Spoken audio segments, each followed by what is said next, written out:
Okay, so first of all, happy Hanukkah to everyone. For those of you who don't know me, if there's anyone out there, I can't see everybody. So I am Meir Schweiger. I taught and did many other things in Pardes for 43 years. I retired last year. And at this moment, the only thing which I'm doing on behalf of Pardes is this Zoom Parshat HaShavua. So I am very happy to be with you, and I do see a number of familiar faces, which is very good. In the future, I will try to see that source sheets will be sent to you in advance, and I will do my best to try to do both Hebrew and English sources. But I do have to say that for this class, the source sheet is more for looking at after the class, because I'm going to be focusing on the various verses in the text, and we will not be really looking at the sources that I put on the sheet inside. Okay, I was just in the United States. I attended a wedding of my dear colleague Yafa Epstein, which was a very, very beautiful wedding, and as a way of beginning the shir, I would like to wish her and Shimi a mazal tov, and to say to all the people who know Yafa that it was really a very, very special, joyous wedding. And I think on behalf of myself and everyone else who knows Yafa, we wish them much, much joy and fulfillment in all that they do, and we're sure that they will make a beautiful contribution to their communities and to the Jewish people as a whole. But on that note, I just came back from America yesterday, so theoretically I should be jet lagged. I am also in quarantine, okay, and I'm actually going on. Hopefully, if I can beat the system and get out of my quarantine tomorrow, I will be going on a family vacation. So I'm actually in the nexus of a very busy schedule. And the topic that we're doing tonight is dreams. Okay, and I'm not going to go into a whole analysis of dream interpretation and the different theories of dreams, although some things may come up over the course of what we're doing. But in particular, what I'd like to do is to see the role that the dreams played in Joseph's life, and maybe before that, to actually speak about dreams in Jacob's life. So maybe it's worth noting that for Jacob, dreams actually are extremely important. And if there are two dreams in particular that we find in Jacob's life, and I'm assuming people were told that you should have a Tanakh. So I will be telling you chapter and verse, you will follow me. Okay, so we'll begin with chapter 28 in Bereshit, in Genesis, Parashat Vayetze, and I'm sure everybody's familiar with the story.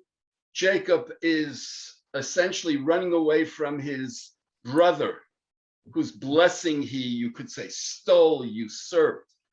And as he's running away, and we could also assume he has a tremendous amount of angst because his brother is interested in killing him. He's running to a place where eventually he will be taken advantage of, exploited, and he knows that he's not necessarily going to what we would call friendly environment. And just as he's about to leave the land of Israel, Jacob has a dream. And this is in chapter 28, verse 12. Vayachalom, and Jacob dreams, and behold, there is a ladder which is firmly implanted on the ground. The head of the ladder reaches the heavens, and there are angels of God going up and down the ladder. Okay, and everybody I'm sure is familiar with this dream of Jacob's. What I would like to point out is that in Jacob's dream, God speaks to him, not only in this dream, but later on. And that is what characterizes Jacob's dreams, that the dreams are clearly a form of prophecy. God is speaking to him. And in fact, the content of the dream, which is very important, is that God will be with him wherever he goes. And therefore, if you look at chapter 28, verse 15, it says, and Hine anochi imach, I will be with you. I will guard you wherever you go. I will return you to this land. I will not abandon you until I have done all that I've said to you. Now, that doesn't mean that God will abandon him after he's done all this. It just means that even when it might seem that God is not with him, there will never be a moment where God abandons him. And if we move forward with Jacob to the second dream which he has, okay, this is chapter 31, verse 10. And for those of you familiar with the story of Jacob, there's a certain point where Jacob wants to leave his father-in-law Lavan. Lavan doesn't want him to go because he realizes the tremendous blessing that he has received as a result of Jacob's presence with him. And so then they have to agree upon the terms of the wages.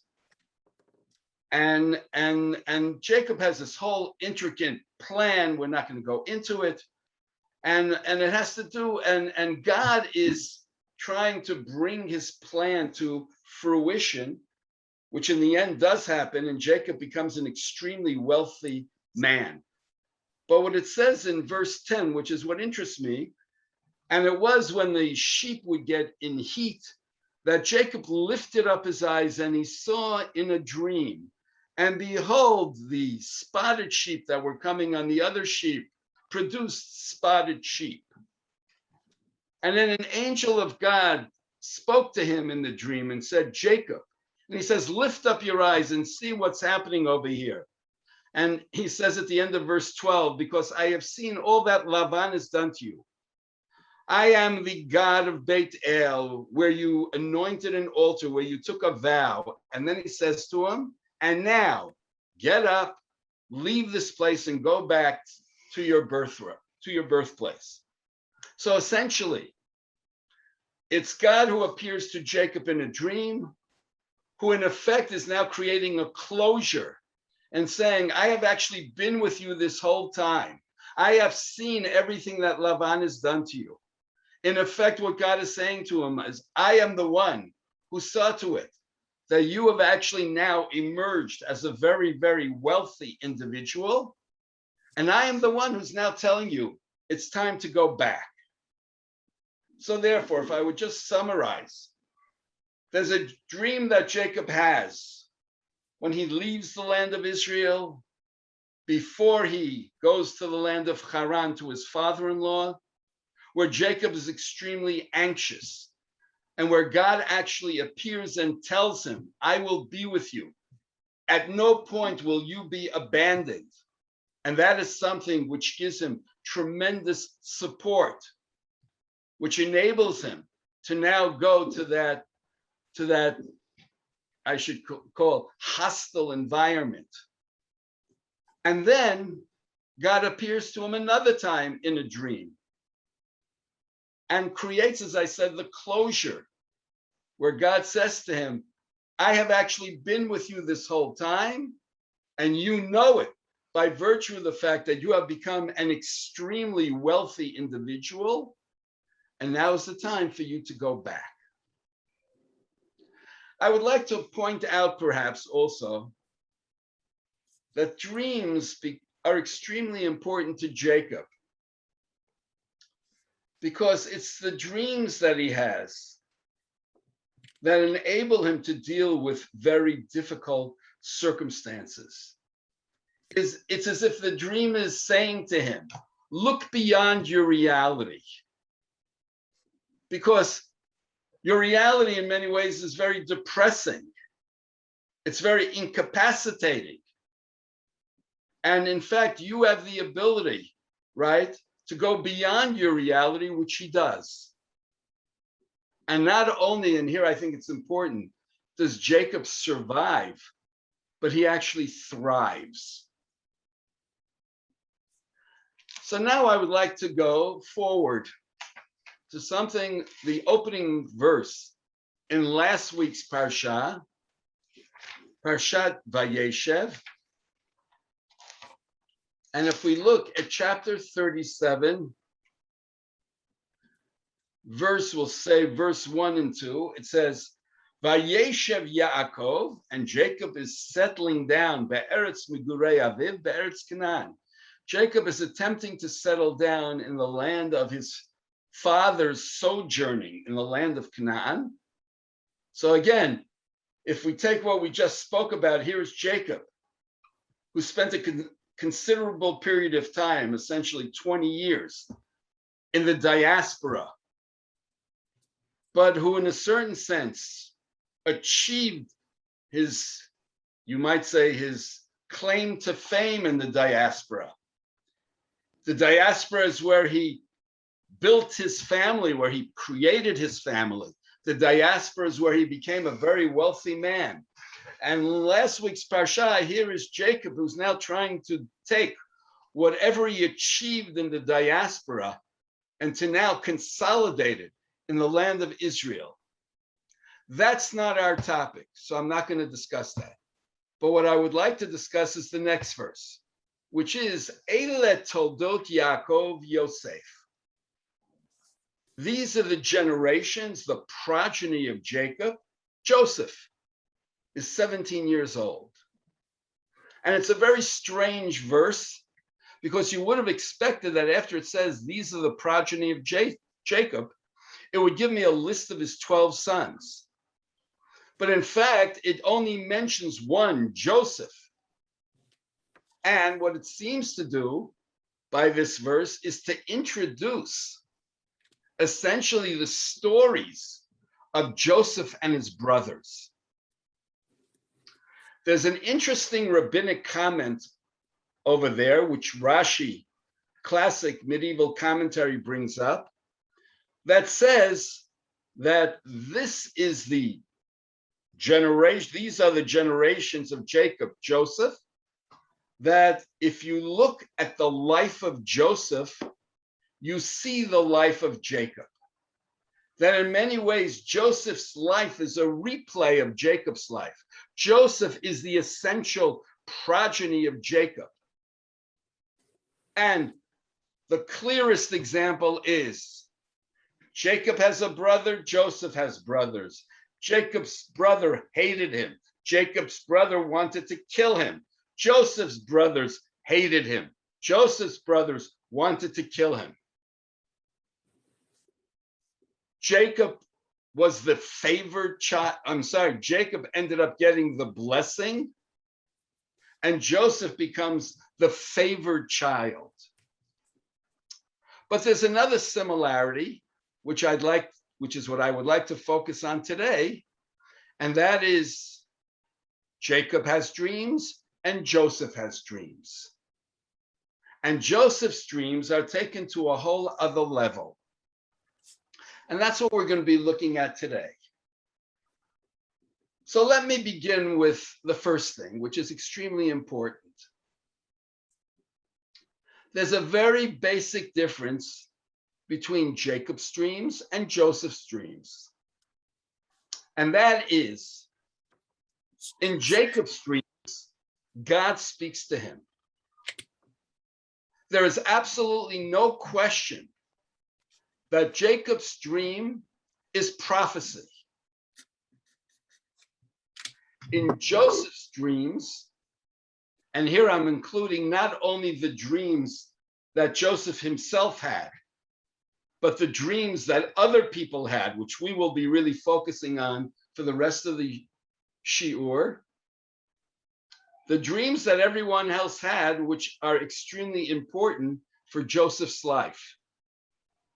And in none of those dreams does God appear and speak to anyone. And so therefore, the first thing which I would like to begin with, and this is clearly a big topic, and we're just going to touch the tip of the iceberg, is how do I understand dreams? And maybe I'll just put it. I'll make this dichotomy, which clearly is, unfair, but for our purposes, it'll be, are dreams a way of God speaking to people? Are dreams, in fact, prophecy? And even when God is not actually in the dream, when God is not actually talking, but nevertheless, the dream is a form of communication. And then it's up to us to somehow interpret that dream and try to understand what is it that God is saying to us? Or is the dream simply a reflection of my unconscious? Has nothing to do whatsoever with God. You could say maybe my wishful desires, or maybe just another reality in which I operate. But the dreams are completely divorced from God. And by the way, you should know that we find that in the Talmud, that the rabbis have a whole discussion. They don't have a discussion, showing both sides, but we find comments in the Talmud that clearly speak about dreams being prophecy, based on all kinds of stories that we see in the Tanakh. And we have other comments by the rabbis that seem to speak about dreams as actually being very much disconnected from God and simply a reflection of, you might say, my unconscious, my desires, but it has nothing to do with God. Well, how do you know? That's what they used to say, the $64,000 question. There isn't necessarily any, how should I put it, guideline to how we know. And so therefore, that's why I'd like to begin with the first set of dreams in Joseph's life, which is at the beginning of last week's parsha, which everyone is familiar with. Okay, Joseph has two dreams. And by the way, this is also very interesting that by Jacob and by Joseph, dreams somehow come in pairs. Now with Jacob, it's a dream at the beginning and a dream at the end. But with Joseph, it seems that Joseph has two dreams in the beginning of the parsha. Joseph then, as we're going to be looking at in more detail, has to somehow, or he doesn't have to, but he intervenes in explaining the dreams of the butler and the baker, two dreams. And then in this week's parsha, Pharaoh has two dreams, which Joseph is called upon to explain. So that in itself is also very interesting, this duality. But we'll get to that later on. But let's start with last week's parsha, Joseph's two dreams. Okay, so the first dream, this is chapter 37, verse 6, 37:6. Vayomer Alehem, Joseph says to his brothers, oh, wait a second. Shimuna chalom asher chalam, listen to this dream which I had. He says, and behold, we are putting together sheaves in the midst of the field, and my sheaf got up, and and all of your sheaves are going around it and bowing down to my sheaf. Okay, now clearly, God is not at all in this dream, and not only that, but the brothers' immediate response is, the brothers say to him, are you going to rule over us? And they use another expression, limshol, okay?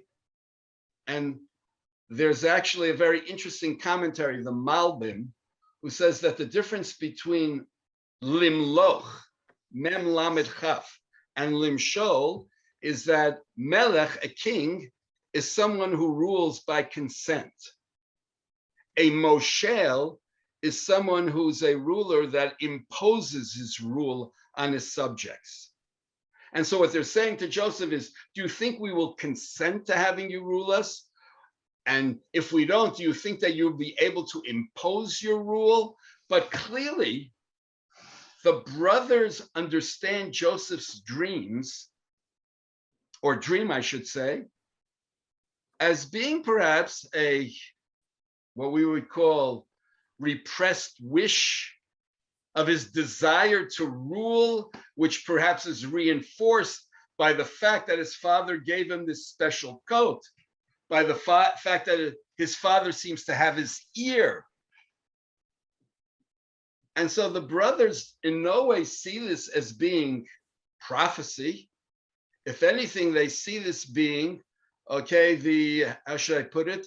Expression of you might say, spoiled child who has delusions of grandeur, which gets them very, very upset, to the point where later on they actually plan or entertain the possibility of killing him. And then Joseph has the second dream, which follows, and it would seem not so far after, although quite a few commentaries point out that it doesn't say he had both dreams at the same time. Clearly, there's a sequence over here, and we have no idea how much time elapsed. Where in the second dream, in verse 9, it says Joseph has a second dream, and he tells it to his brothers. And he says, behold, in this dream, the sun and the moon and 11 stars are bowing down to me. Now, once again, God does not appear in this dream. If anything, one could make the argument, at least from the imagery, that in this dream, Joseph has become God. There's the moon and the stars and the sun, who are bowing down to him. Well, who do the sun and the moon and the stars bow down to? Now, that's on one level, but on another level, clearly by the number 11, right, there's no coincidence that the 11 corresponds to the 11 brothers. So therefore, that would mean that not only the 11 brothers, but then presumably the sun and the moon are his father, his mother, so that everyone will be bowing down to him. So what I would just like to point out is, when Joseph initially has his dreams, and in this way it's radically different from Jacob, God does not appear, and there certainly is an ambiguity as to whether this is actually a prophetic vision or whether this is simply Joseph having what we would call delusions of grandeur and imposing that on his brothers. And perhaps this is something which needs to be worked out as the story unfolds. Is this, in fact, a prophetic vision? And so I'm not letting the cat out of the bag, because I'm sure everybody here knows the end of the story, the punchline. In the end, yes, it is a prophetic vision. But we only know it after the fact, much, much later, when it actually happens in real time. So that's what I would like to now see. What are the other dreams that appear in Joseph's life? And eventually, I hope that we will be able to see how maybe those dreams shed light on Joseph's initial dreams. Before I get to the other dreams, I just want to point out something which I think is very, very interesting. And again, it's related to last week's parsha, but it's also clearly connected with this week's parsha. I mentioned to you that in Jacob's dreams, the essence of the message which God is giving to Jacob is, no matter where you are, I will be with you. And interestingly, that doesn't come up in Joseph's dreams. Joseph's dreams have to do with Joseph taking on this role of leadership, especially within the family. But what about the idea of God being with Joseph? So I just want to point out that if you look in chapter 39,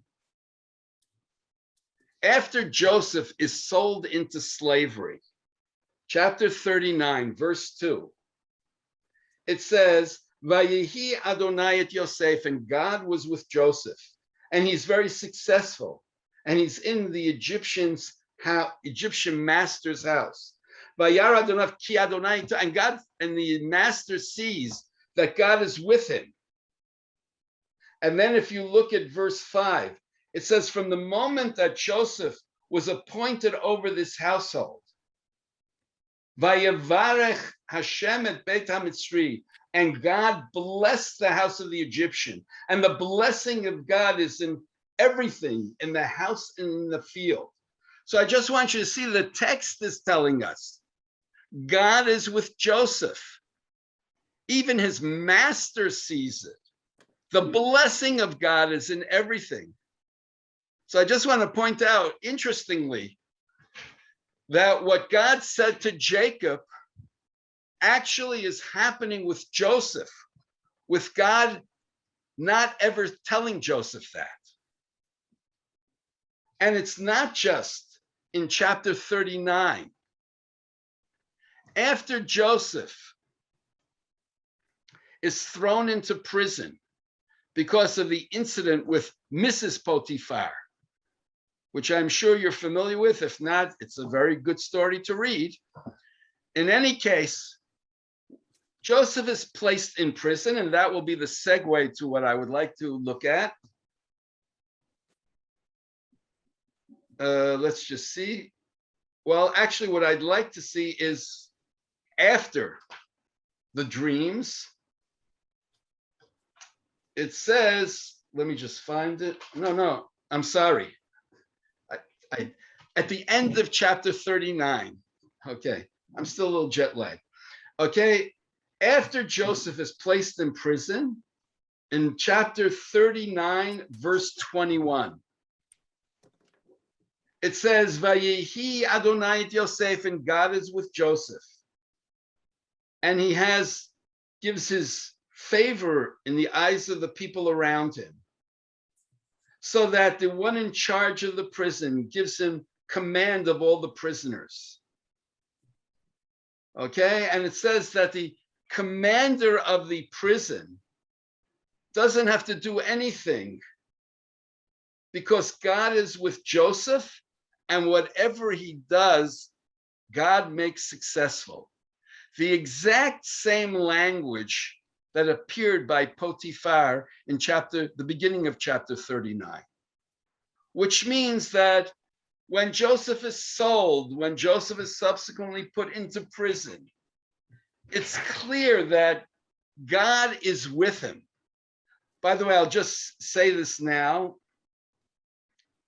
If you look by Jacob, the name of God which is mentioned is Elohim, which is the idea of a hidden God.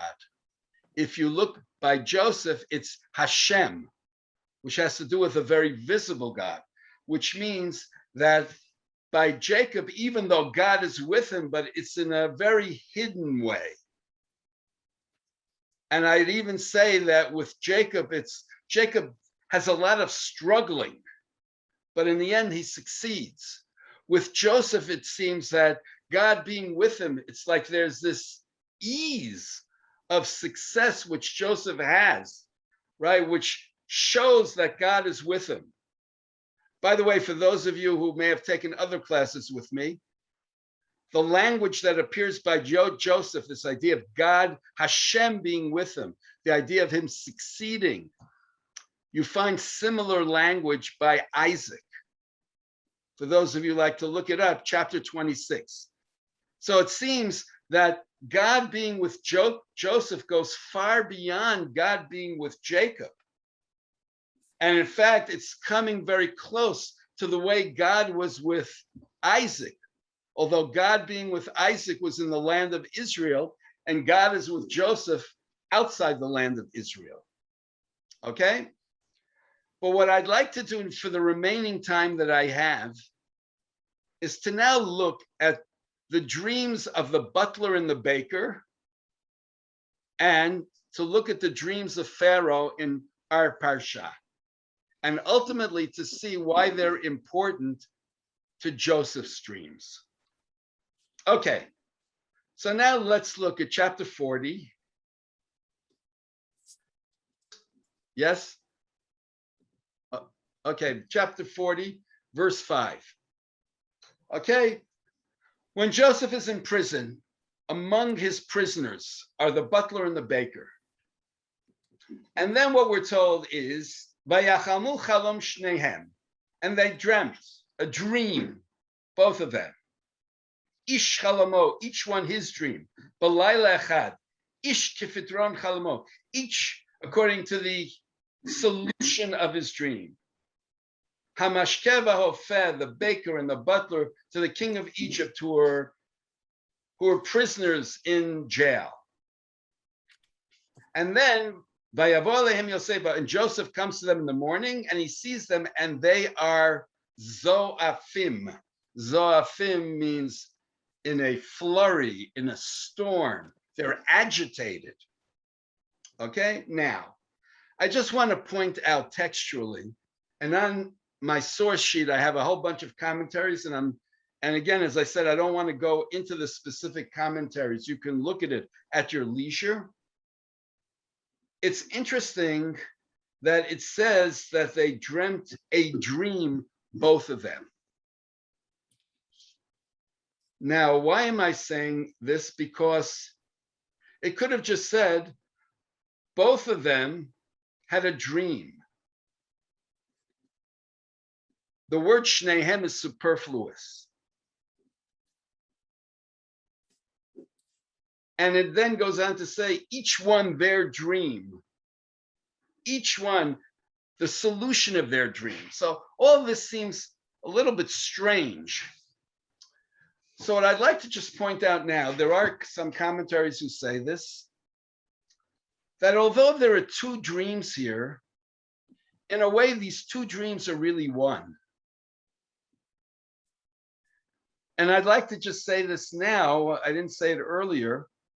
Remember, I said in Joseph's life, there are three sets of two dreams. But it seems that although there are two dreams in each story, the two dreams really are one. And this actually becomes an issue by the butler and the baker. And it's not clear when it says each one has their dream, but it says each according to the solution of the dream. So I'll just mention to you a midrashic comment, which again is on my sheet, which a number of commentaries refer to. And it's a midrash, but it is an interpretation of this. And I bring it up because I think there might be a lot to say for it in the text. A midrash says that each one has their own individual dream, but that very night they also dreamt the solution of the other one's dream, which means that the butler has his dream, but he's dreaming also about how the baker is being put to death. The baker has his dream, but he dreams how the butler will be reinstated.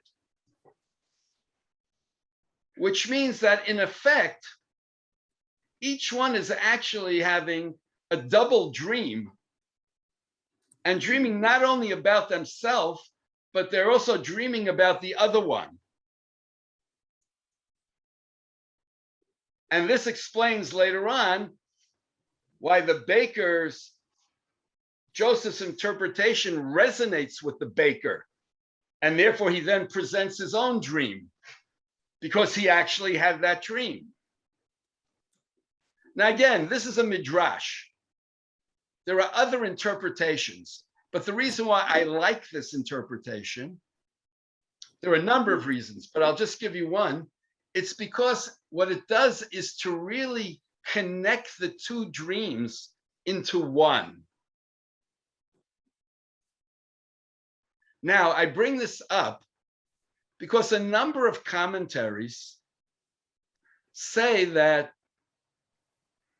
when it says at the end of verse 6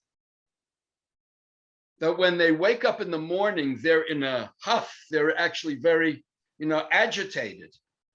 So a number of commentaries actually, kind of implicitly ask, well, I can understand maybe why the butler might be a little bit agitated, because it might be that, and here I want to maybe I'll backtrack a moment. And this is actually a very important point for everything we're going to be doing. There are a number of commentaries who point out that the solution to the dream is actually in the dream itself. If somebody reads the dream carefully, they could come up with the solution to it. It's not like, I don't want to use the term rocket science, but it's not like you have to be extremely right on a whole other level to be able to get the message of the dream. And that's why when the dream is interpreted, it's accepted. Because once you tell me the answer, it's like, yeah, that seems to be clear. Like, why didn't I think about that? So there are commentaries who want to say that's the meaning. Each one dreamt the solution in the dream, that the solution is built into the dream. And it's only a question of like looking at it closely. And if somebody just looks at it closely, it's like clear. This is what it means. But again, I am going for the moment with the Midrash, which says that each one dreamt not only their dream, but the solution of the other one's dream. Now, to come back to what I said before, so a number of commentaries are bothered by, I understand if the butler is upset. Because first of all, if the butler dreamt, if the baker is upset. Because if the baker dreamt the solution of the butler's dream, then that clearly might imply that he won't be having that solution. And even if he didn't dream the solution of the butler, it might be implicit in the baker's dream that this dream is not foreboding anything good. So then why is the butler upset? Because he should be happy. Because he should be assuming, well, clearly my dream, it'll all work out great. So as I said, a number of commentaries say that the butler is upset because the butler really thinks that both dreams are very much interwoven. And whatever will be the solution for one dream will be the solution for the other dream. So I'm only bringing this up because this explanation shows how much these two dreams are interrelated, at least from the perspective of both the butler and the baker. So now, if we look at the dreams, the actual dreams, so when we have the butler's dream, so this is verse 9, verse 10. Okay, he sees a vine. He sees 3 sprigs that are sprouting from the vine. And then he sees the whole process of how you have the branch, which then has little branches, which then starts budding, which then produces grapes. And then how he takes the grapes, makes them into wine. And then how he squeezes it and presents it, the cup with the wine, to Pharaoh. Okay? Now, the dream seems to be pretty straightforward. Because what it's showing is that here he is. He's going to be now giving the cup of wine to Pharaoh. So the idea that he will be reinstated seems to be clear. And perhaps maybe the most significant thing which Joseph interprets, which is not clear from the text, is that the three, right? It says that if you look at verse 10, it says that the vine has three branches, sprigs that come out. So Joseph's interpretation is the three sprigs are 3 days. In another 3 days, you will be reinstated. And then if I go down by the butler, so the number 3 again appears. 3 baskets, which have all of Pharaoh's food. And the bird is eating from the basket which is on his head, right? This is verse 17, right? 16, 17. Now, this dream is also pretty straightforward. Pharaoh is not in the dream. What is a bird doing eating something which Pharaoh should be eating? It doesn't sound good. Now, by the way, there's also something else in this dream, which is that we don't find that the butler is necessarily doing anything, right? The baker. By the butler, the butler is squeezing the grapes, okay? He's presenting the cup to Pharaoh. By the baker, in other words, he has a basket on his head, which has all kinds of goodies, but it was like, it could have been somebody put it there. We don't see him actually doing anything. Now, the common denominator of both dreams is the number 3. And that becomes a key because we know that the 3 has to do with 3 days. And as we know in verse 20, 3 days from then is Pharaoh's birthday. By the way, you should know there are a number of commentaries who say, well, if Joseph sees the number 3 as alluding to some time framework, why 3 days? Why not 3 weeks? Why not 3 years? So they say, well, because, it looks like something that might be happening soon. So that's why he picks 3 days. But, you could easily say that it might be that Joseph also is aware that Pharaoh's birthday is in 3 days, and that it's part of, if you want to use the language, the birthday celebrations. Pharaoh would then, decide people's fate, who will live and who will die, in terms of, does he exercise clemency or does he not?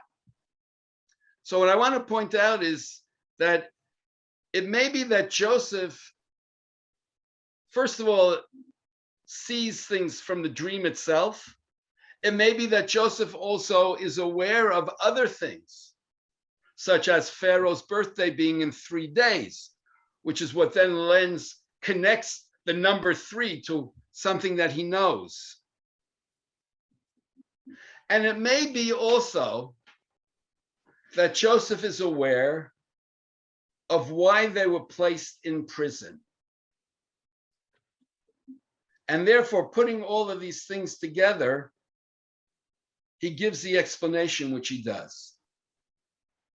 And there is a midrash, a few midrashim, I brought one, which says the reason they were placed in prison was that in the case of the butler, when he presented Pharaoh with his cup of wine, there was a fly that fell into the wine.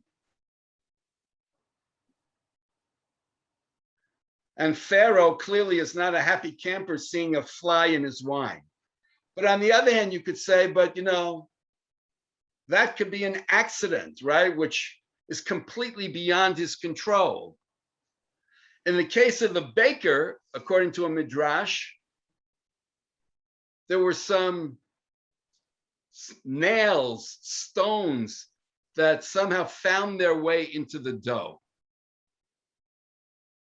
Now, that's not an accident. That's what we might even call gross negligence. So once again, if Joseph is aware of what were the circumstances that brought them into prison, that awareness could certainly reinforce the interpretations that he gave to the dream. Okay, so now, here are two dreams which are connected. The connection between the two dreams is that both of them are in anticipation of Pharaoh's birthday, where Pharaoh will give the final verdict on what will happen. In both cases, we're talking about people who are officers of Pharaoh, who were put in prison because of, we might say,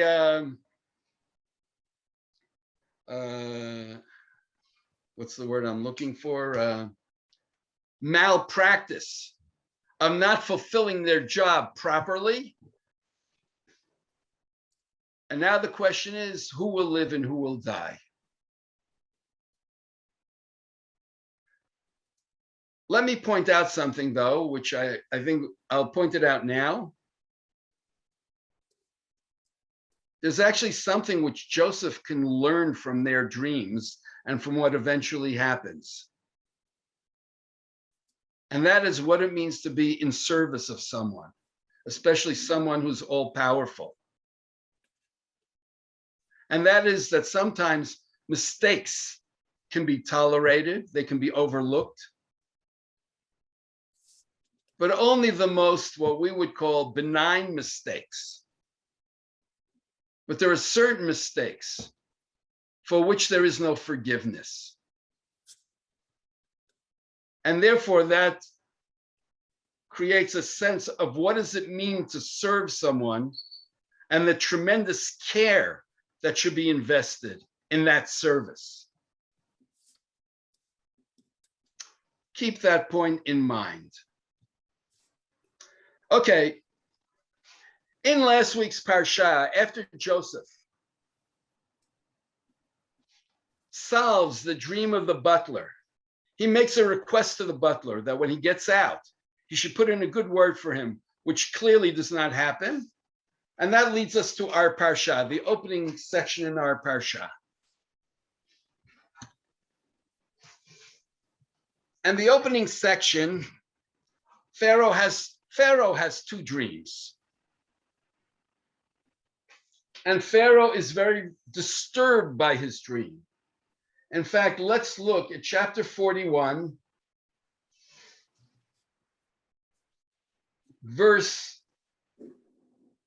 let's look at the end of verse 7. After Pharaoh has his dreams, at the end of the verse it says, and Pharaoh got up, and behold, there's a dream. So the first thing which I want to point out is Pharaoh actually had two dreams. But Pharaoh sees it as being one dream. Two dreams which essentially are telling him the same thing. So I just want you to see how it's just, again, very interesting how with Joseph we have three sets of two dreams.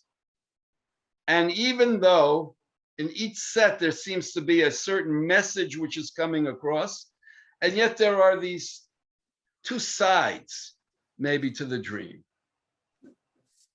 Sometimes maybe two sides of the coin, like in the case of the butler and the baker, or maybe two different dimensions which reinforce each other in the dream, which I think is true by Joseph's dreams and by Pharaoh's dreams. And it says in verse 8, "Vayhi vaboker vatipaem rucho," and it was in the morning, and his spirit. Now the word tipaem is not clear what it means. Many commentaries relate it. We're talking about medieval commentaries, but I'm taking their medieval commentary related to a modern Hebrew word. In modern Hebrew, the word pi'imah is actually a term that's used for a heartbeat. And when it says that Pharaoh's spirit is batipa'em, it's like it's beating, it's pounding. You can even feel his heart moving very, very quickly. Now, once again, maybe I'll pause for a second. Remember we said about, well, how do I know if a dream is just some wishful thinking or if a dream is actually a prophecy? Well, if I take the two stories of the butler and the baker and then Pharaoh's dreams, it seems that the dreams had a tremendous impact. It's like the people who had the dreams were agitated in the aftermath. And it seems that they were agitated because there's something going on in the dream that seems to be beyond anything which they would have wished or imagined.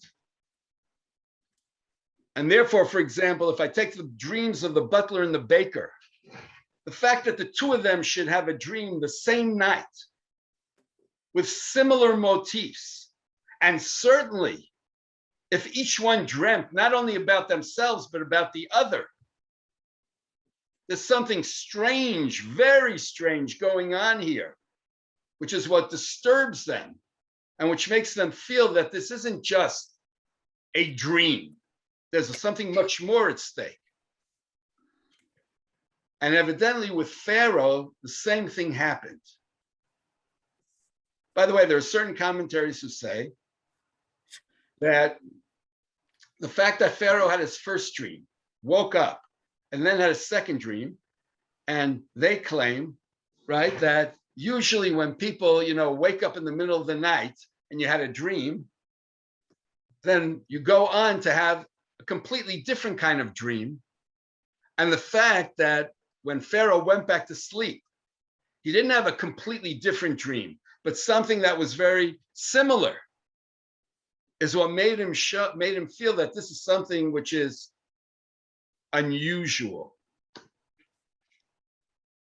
But what might be perhaps another explanation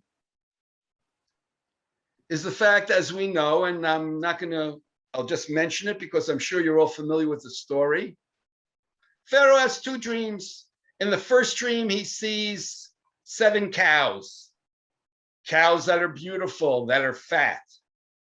And then he sees another 7 cows that are very, very lean. And eventually the lean cows swallow the fat ones. And then he sees a second dream, sheaves. And he sees ones that are full, 7 that are full. And then he sees ones that have been blasted, that are empty. And once again, the ones that are empty eat, metaphorically, the ones that are full. And all of this, at least initially, is happening by the Nile. Now, everyone knows that the Nile is the source of Egypt's success. It's what makes their economy so robust. And the Nile is very much at the core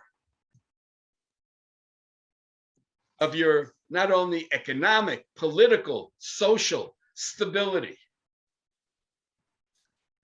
And we all know that Egypt was the breadbasket of the world at that time. Egypt was very, very economically well off.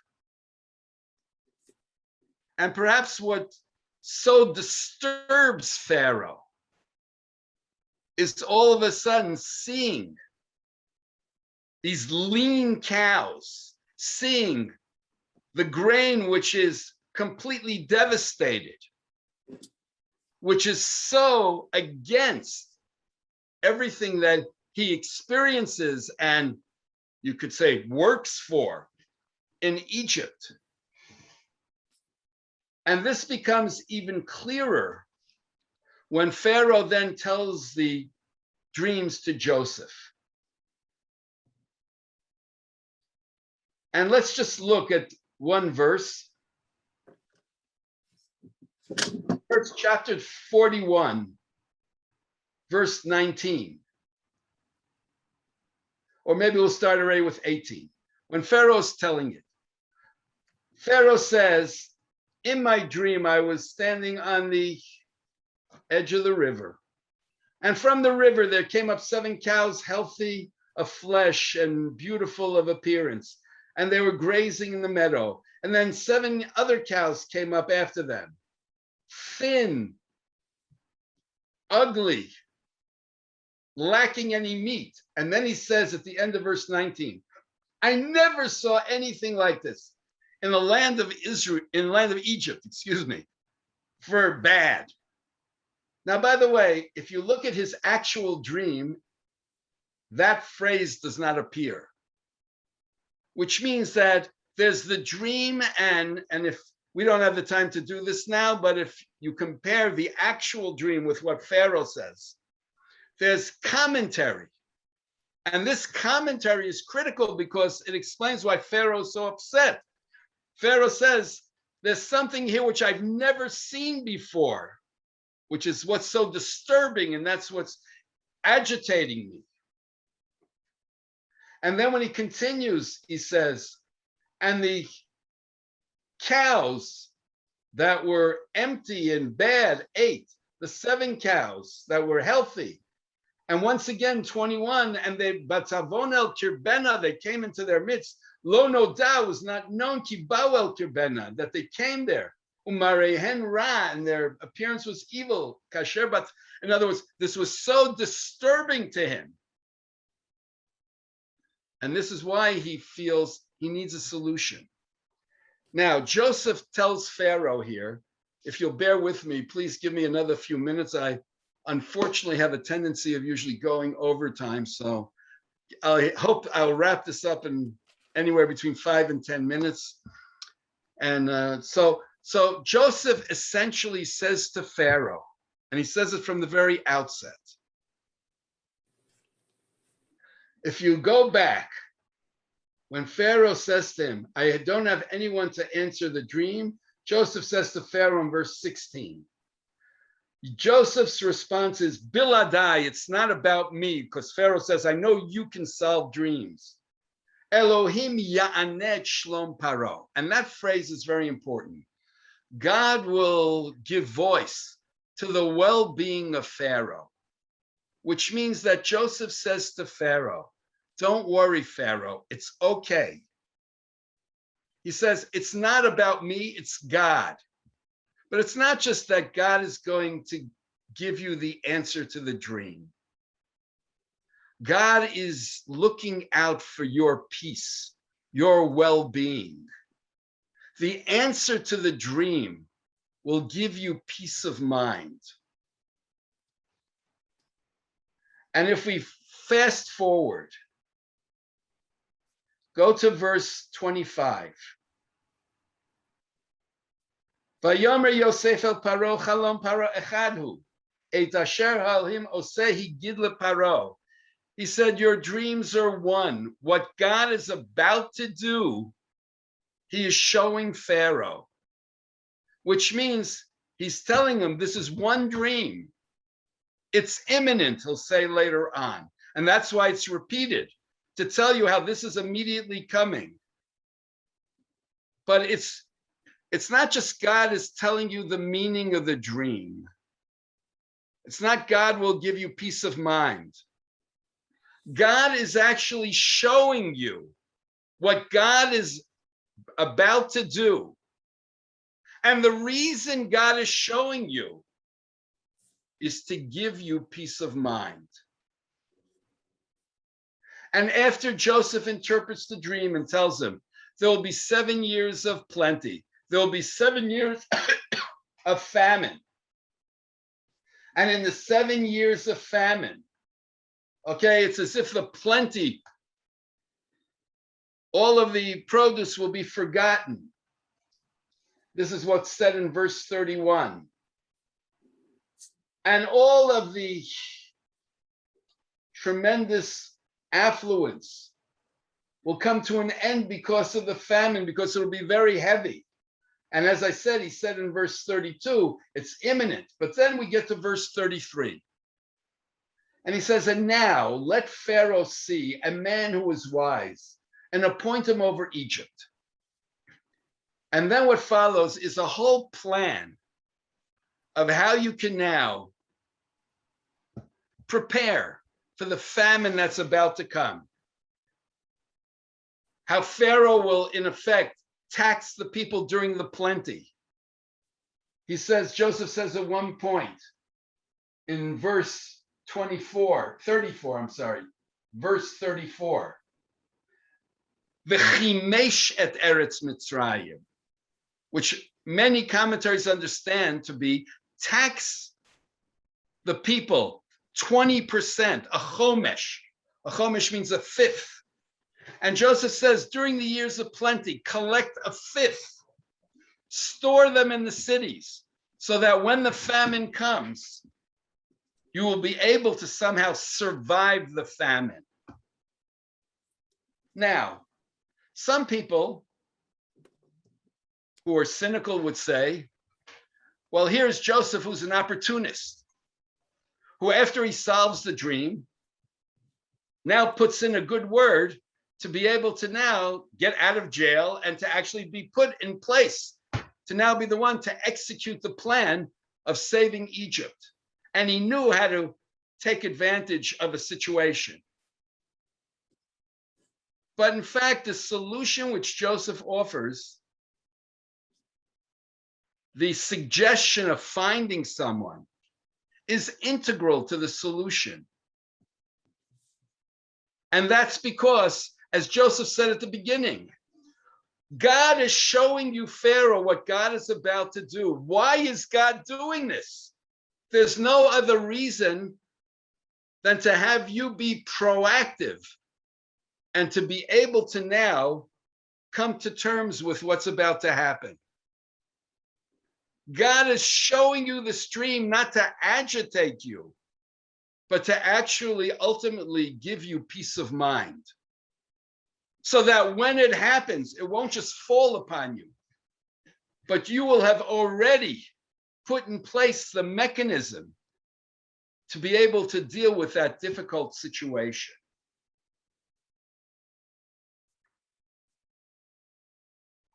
So now I want you to see the progression that we have, and I'll start wrapping up. When Joseph tells the butler and the baker what's about to happen,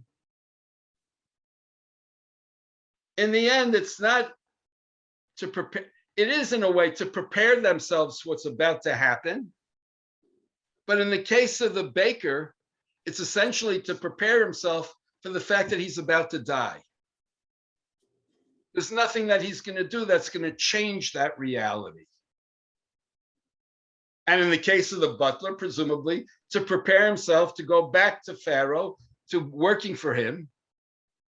And it's interesting that Joseph says, when you go back, remember me, which is asking the butler to maybe be proactive and to say to him, maybe he's hinting at it, that maybe the fact that I am the one who's now telling you the meaning of this dream, maybe there's also something which is relevant to me in this dream, which is when you, the butler, are reinstated, you have an opportunity to now do an act of chesed, of kindness, and to somehow reciprocate me for giving you that peace of mind. But he doesn't do it. And in this dream, Joseph says explicitly to Pharaoh, the purpose of the dream is not to agitate you, but on the contrary, to be able to give you peace of mind so that you can now prepare for a difficult situation and ultimately survive it. And as we know, Joseph eventually becomes the person to be put in charge of this. So now let me sum up, let me wrap up and say two things. First, there's an interesting relationship to dreams that emerges in the story of Joseph and his brothers, a development. The first thing, in Joseph's own dreams, the dreams seem to be disconnected from God. No one in the dream somehow connects it with God. Not Joseph, not the brothers. God is never mentioned. When we get to the butler and the baker, God is mentioned. Joseph speaks about God. God has solutions to the dream. And Joseph, in effect, says to them, perhaps God will open up for me the solution to that dream, which means that this is the first time we connect dreams with God and see it as perhaps